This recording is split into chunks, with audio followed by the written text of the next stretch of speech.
Did y'all also feel like Meri Brown was taking sides with Kody and Robyn Brown during this whole season 19 one-on-one sit down special? The 4-part special, all 4 parts. I felt like Meri was throwing Janelle and Christine daggers the entire time. Meanwhile, every time Kody and Robyn was brought up, she would stand up for them. She really would. Saying things like, I don't know why Christine is talking about Kody constantly. She needs to move on. I mean, things like that. I'm like, girl, bye. Today.com. Yes, you see it. The Today Show has even picked it up. Sister Wives, Meri Brown debunks rumors that she introduced Kody to Robyn. The Sister Wives star is opening up about the origins of Kody and Robyn Brown's romance. Now, keep in mind, they already painted the picture of Kody Brown and Robyn Brown's romance and how they met. They painted it not only on the show, they wrote a whole book when the show first started. And I'm going to be reading excerpts from the book today in this video. Stay tuned. I'm just going to read the little snippet of how they said they met, okay? Because it's very important. I'm wondering if it's all the exact same story. You get what I'm saying? Because these people have already been called out for lying and making up stuff. But hey, we're the ones that's confused over here. Meri Brown wants Sister Wives viewers to know one important thing about Kody and Robyn's meet cute. In a last Sister Wives one-on-one special of season 19, the reality star sets the record straight about how Kody and Robyn really met. Dun, dun, dun. The topic comes up when host Suki asks if Meri has any regrets about introducing the couple. I didn't introduce Robyn to Kody. She replies, you didn't? Suki asks in shock. No, there's this whole thing out there in the Twitter sphere right now that I introduced them. I did not introduce them, Meri said. So Meri, like Kody, blames it on commentators and the internet about making up stuff. Meri is now blaming people on Twitter because she said the Twitter sphere. Twitter sphere. That's what she means. The internet. She's blaming the internet like Kody blamed the internet. Keep that in mind, okay? Meri Brown was the first of Kody's wives. In recent years, Christine and Janelle have also left. Oh, she was the first of Kody's 4 wives. Now, in the recent years, Christine and Janelle left, leaving him with only Robyn. While speaking with Suki, Meri clarifies that she and her husband were indeed together when they met Robyn for the first time.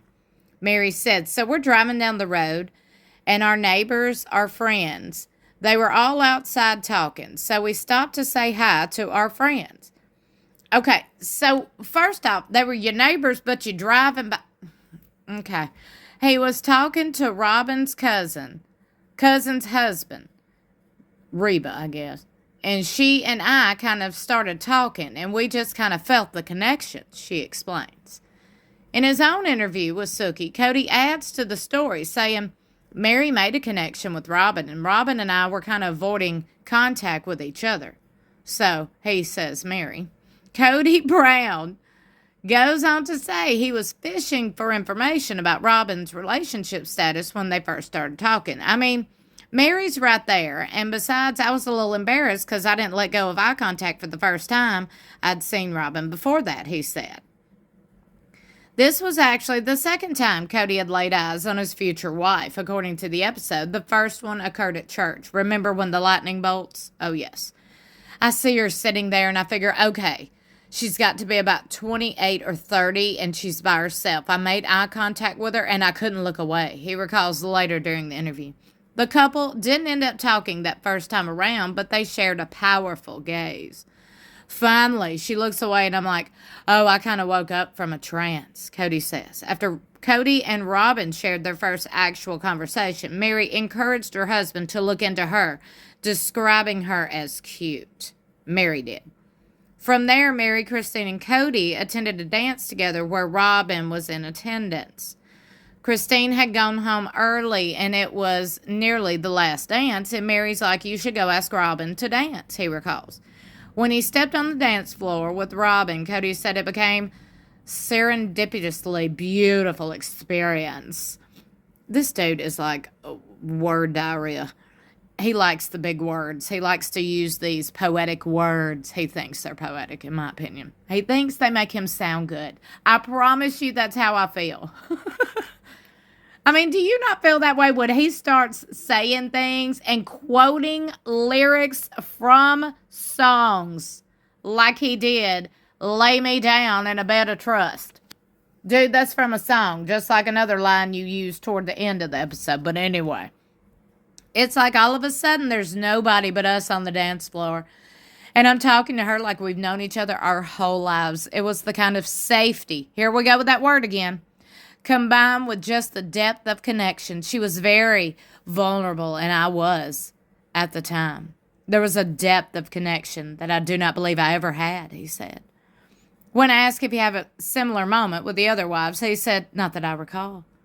It was more of like a pragmatic thought process, he said. But remember, Christine said, well, hey, we had the same kind of connection. The lightning bolts, we had that too. Now let's go to their book and see what they said in the book. Robyn recalls in the book Becoming Sister Wives, as after my divorce was finalized, I was functioning as a single mom. I went to visit my cousin Reba in Lehi, Utah, which is 30 miles outside of Salt Lake. I hadn't been there in a while, and I was looking forward to a change of community. On Sunday, Reba and I went to church. While we were seated in the service, a man sitting in front of me with shaggy blonde hair caught my eye. The first thing I noticed about him was his eyes, which were ringed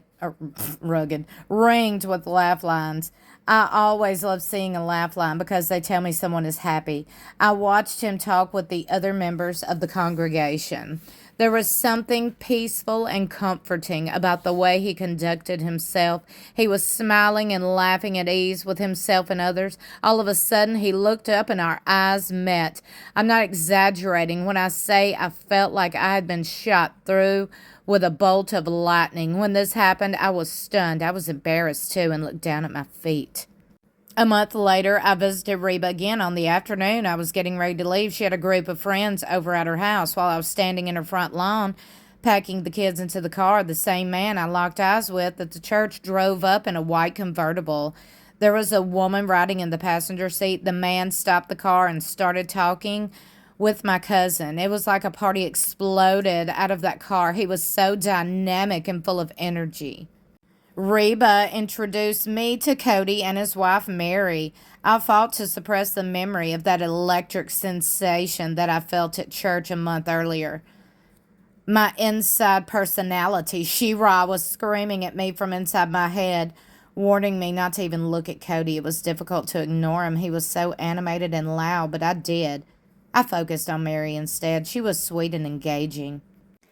Eventually, Kody noticed that I wasn't a part of the small crowd that had gathered around him, so he turned to me and said, "And who's your husband?" "I don't have one," she said. And then she said a few weeks later, my mother started bugging me about attending a church dance back in Lehi. I had no interest in going, and then they talked about the dance. The same story. Literally, same story. What do y'all think about all this? I don't understand why we're going back talking about how him and Robyn met, and then why we are going into more detail about would Kody and Robyn go back into polygamy, because we already know they're not. They made themselves clear on that, both of them, in my opinion.